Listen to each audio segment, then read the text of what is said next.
So the U.S. State Department recently put out a worldwide caution alert telling U.S. citizens and Israelis to not participate and partake in certain protests. Now, what's happening right now was an alert that was coming out for today, saying that these protests and that these demonstrations were going to happen today and possibly could be peaceful. But there's still a massive threat. Now, I want to break what is going down. I want to break all this down in just a moment, explain what is happening and why you should be somewhat concerned moving forward. So, I'll break all this down in just a moment, but all I ask is one thing. Takes 2 seconds. Go ahead, hit that like button if you enjoy these daily updates. And now, let's begin.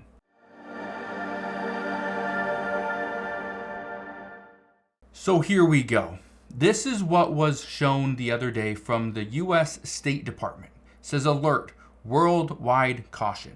Now, here's the actual alert from the State Department's website. Look at this. Let's read it together. It says security alert, October 24th, 2024. That was yesterday. It goes on to say, social media posts on various platforms are calling for demonstrations at U.S. and Israeli facilities on Friday, October 25th. Now, that's today. It says, the U.S. government reminds U.S. citizens to avoid rallies and demonstrations whenever possible and exercise caution when in the vicinity of any large gatherings, as even peaceful demonstrations have the potential to turn violent without warning. Okay, so what does this mean? Well, what this essentially means, and the reason why, is because on social media, Hamas was asking for protests. Okay, let me show you this. This is what was going on. It says State Department issues warning over Gaza rage protests on Friday. It says U.S. citizen urged to avoid demonstrations at U.S. and Israeli sites. Hamas has encouraged demonstrations Friday around the world. Keep in mind, Hamas and Hezbollah are run by Iran. Iran and the United States are not necessarily friendly right now. Iran and Israel are definitely not friendly. The United States and Israel, they are allies. Iran is not an ally. Iran, Russia, China, North Korea, those countries, those are allies. Now, I want to play you this clip. Look at this right here and let me know your thoughts. I'm very glad the State Department released this information to make our citizens around the world aware of the potential threat. Now they would not have released this if there was not some credible information, something that we're tracking behind the scenes that show that there is a legitimate threat, although they probably can't pinpoint it exactly to American and also Israeli citizens around the world, in these various locations. So what we do in the United States when we have this information is we do go out there and kind of give this blanket response or blanket warning, if you will. If there was some more specific information we had on a direct threat, we would obviously target that location. But it seems to me there's a lot of chatter out there around the world, and there is an increased threat from extremists and terrorists against Israeli and U.S. citizens, wherever they may be.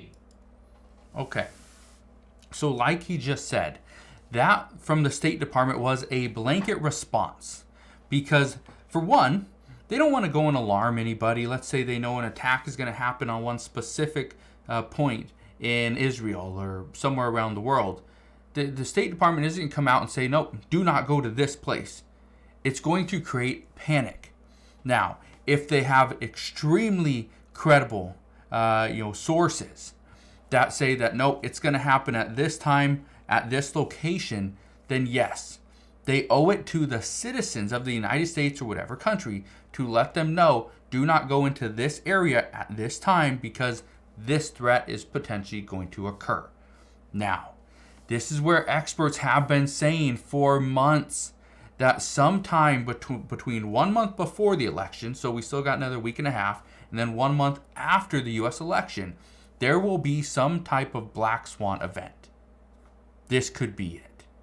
Again, I don't know exactly what's going to happen. I don't know where an attack is going to occur. If I did, I'd say something. Okay? But I don't. Nobody knows until probably just minutes before it's even going to occur. if that. So, with that said, what do we do? Well, here's the problem. This is why the U.S. State Department, other U.S. officials are coming out and saying that if you see something, say something. We've already seen an assassination attempt on one of our presidential candidates, our former President Donald Trump. We've seen reports that say Iran is not going to stop until they take former President Donald Trump's life. We've already heard from multiple U.S. officials, people that are currently in office, saying that if Iran were to do something like this, even though, again, some do not like former President Donald Trump, they say that would be an act of war, and we would be going to war with Iran. Now, I want to read some of this to you. Okay, I want to read a little bit of this to you because this is important to note, because what is happening between Hamas and Israel isn't going to stop. Look at this right here. It says social media posts on various platforms are calling for demonstrations. It says U.S. citizens should avoid demonstrations and exercise caution. It says Hamas, the militant organization that carried out an assault on Israel last October, encouraged the Friday of Rage for Gaza protests, according to the Palestinian Information Center, which calls itself a news website that provides news coverage of mainly Palestinian events. It goes on to say, many of its articles are sympathetic to Hamas and the Hezbollah militia in Lebanon, both backed by Iran and regarded as terrorist organizations by the U.S. It says Hamas advocated similar demonstrations on Friday, October 11th. It was not immediately clear why the State Department issued the worldwide caution for Friday, but a similar alert for Friday, May 17th, urged caution due to the potential of terrorist attacks, demonstrations, or violent actions against U.S. citizens and interests. It says the State Department didn't immediately respond to requests for comment on Thursday. It goes on to say the plan for protests comes as negotiators plan to meet in coming days to discuss efforts to end the conflict in Gaza. The war in the Palestinian enclave erupted after Hamas fighters swarmed into southern Israel on October 7, 2023, killing about 1,200 people, taking another 250 hostages, and Israel responded with an air and ground assault that killed more than 42,000 people, according to Hamas-run health ministry. This is the reason why this regional war is not over. This is going to continue. The United States also told Israel that they have to give more aid to Gaza citizens. If they don't provide more humanitarian aid to Gaza, the United States is going to withdraw all of its assistance. That means money and weaponry gone. We're not going to give it to Israel. Guess what? They have about 21 days before that happens. At that point, the U.S. says they will stop all assistance. Now, where we go from here is very interesting. I don't think we are trying to go to war with Iran, with Russia, with China. I don't think we're trying to kind of increase the tensions of the war that are happening between Hamas and Israel. But this time, we are going up to an election. The election is what's going to matter.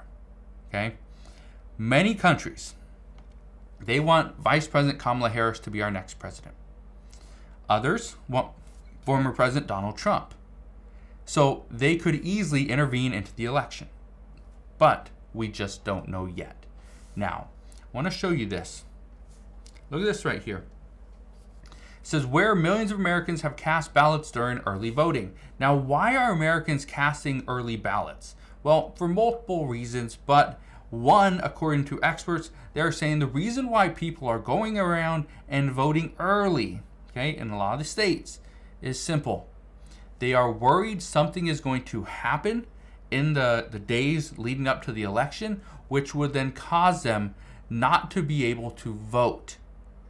Now, again, if this happens, I don't know what we do, but if this makes it more difficult to vote or people are concerned about going into a voting location, well, that would most likely stop them.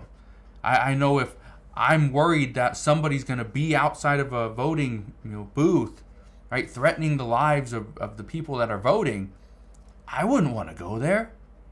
the goal would be to vote early, right? Make sure my vote is in before I ever have to deal with that. And that's what experts believe, that more people are concerned about going in and voting on election day, that they're actually voting early.